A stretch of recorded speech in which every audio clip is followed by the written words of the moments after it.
Assalamualaikum warahmatullahi wabarakatuh.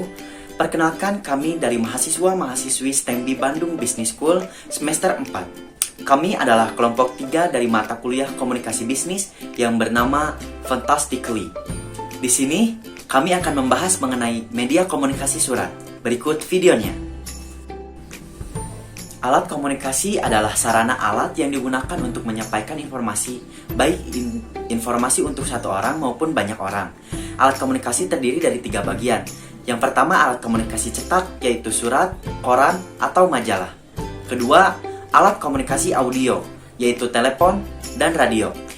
Yang ketiga ada alat komunikasi audio visual, yaitu TV, handphone, komputer, atau laptop. Kelompok kami akan membahas mengenai alat komunikasi cetak, yaitu surat. Pengertian surat adalah lembaran kertas yang memuat suatu informasi yang hendak disampaikan oleh seseorang kepada orang lain. Informasi tersebut dapat berupa pemberitahuan, pertanyaan, permintaan, laporan, peringatan, dan sebagainya. Pada zaman dahulu, ketika seseorang mau menulis surat, seseorang menggunakan kulit hewan dan kulit pohon. Hal ini merupakan alat tradisional, dan untuk sekarang menggunakan alat modern yaitu berupa surat. Tujuan menulis surat adalah sebagai alat komunikasi atau pemberian informasi yang disampaikan oleh pembuat surat kepada penerima surat. Fungsi surat yaitu sebagai sarana komunikasi, bentuk kerjasama, media penyimpanan, alat bukti tertulis, dan sebagai pedoman kerja. Yang selanjutnya adalah jenis surat. Dalam penggunaan persuratan, surat memiliki beberapa jenis yang dapat dikategorikan menurut beberapa kategori, seperti yang pertama adalah berdasarkan sifat surat. Berdasarkan sifat surat ini dibagi menjadi beberapa. Yang pertama yaitu surat pribadi. Dari namanya saja sudah tampak jelas bahwa surat pribadi adalah surat yang dibuat oleh individu dan ruang lingkup yang berkaitan pada persuratan, yaitu lingkup pribadi dari pengirim tersebut atau surat tersebut bersifat kekeluargaan yang mencakup ruang yang kecil. Yang selanjutnya adalah surat resmi pribadi. Surat resmi pribadi ini bentuk surat yang dibuat oleh individu atau perseorangan tetapi melibatkan hubungan kerjasama dengan sebuah perusahaan atau organisasi.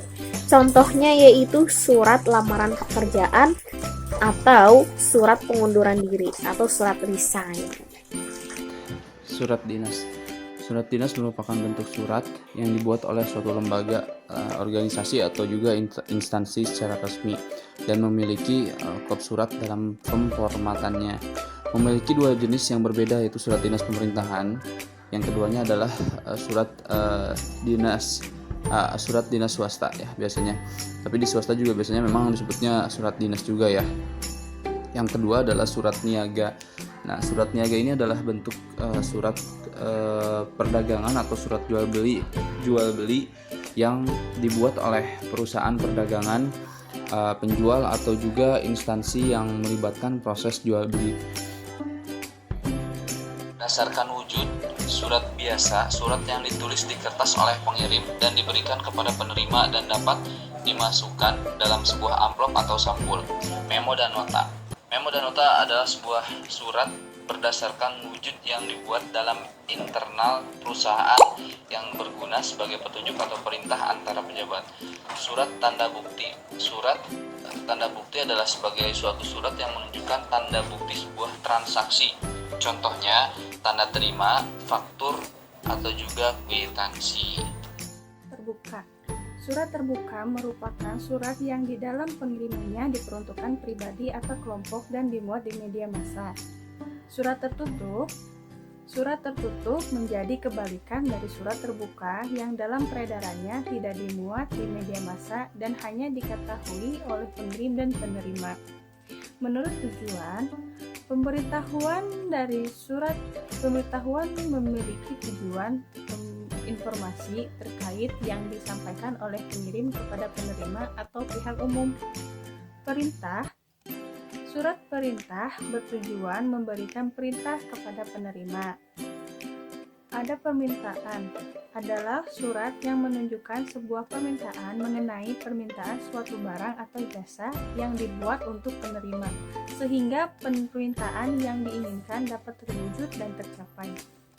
Baik, sebagaimana yang telah kita ketahui, banyaknya jenis-jenis surat menjadikan surat tetap menjadi pilihan untuk melakukan sebuah komunikasi dan sarana kerjasama yang dilakukan perusahaan. Dengan begitu, surat dapat dibuat sesuai dengan jenis dan kategorinya, dan tentunya tidak sembarangan dalam pembuatannya, tetapi sesuai dengan jenis dan kategori dari persuratan itu sendiri, agar penerima dari surat dapat mengetahui jenis surat yang diterima.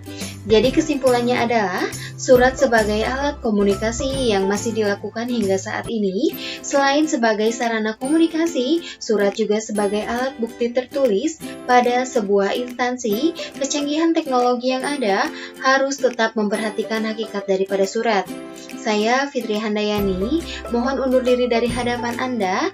Mohon maaf apabila ada salah kata dan ucap. Saya mewakili kelompok yang bertugas mengucapkan terima kasih dan sampai jumpa. Wassalamualaikum warahmatullahi wabarakatuh.